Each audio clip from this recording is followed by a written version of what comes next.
తిరుపతి జిల్లా శ్రీకాళహస్తి నియోజకవర్గం శ్రీకాళహస్తీశ్వరుని త్రిశూల స్నాన మహోత్సవం ఘనంగా నిర్వహించిన దేవస్థానం.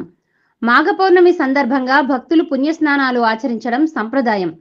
త్రిశూల స్నానంలో పుణ్యకోటి శివలింగాల ప్రతిష్ఠ పుణ్యమని స్వర్ణముఖి నదికి పుష్కర ఘాట్లు ఏర్పాటు చేస్తామంటున్న ఎమ్మెల్యే. మాఘ పౌర్ణమిని పురస్కరించుకుని శ్రీకాళహస్తి స్వర్ణముఖి నది ఒడ్డున త్రిశూల స్నాన మహోత్సవం శాస్త్రయుక్తంగా చేపట్టారు. మాఘ పౌర్ణమి నాడు సువర్ణముఖి నదికి పుష్కరం వస్తుందని పురాణాలు పేర్కొంటున్నాయి.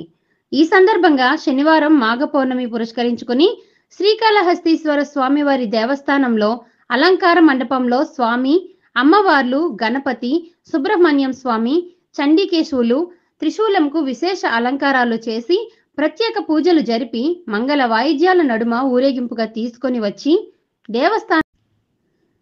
దేవస్థానం సమీపంలోని సువర్ణముఖి నది ఒడ్డున పంచమూర్తుల ఉత్సవాలను కొలువు తీర్చి ఆలయ అర్చకులు వేద పండితుల ఆధ్వర్యంలో విశేష పూజా కార్యక్రమాలు జరిపారు.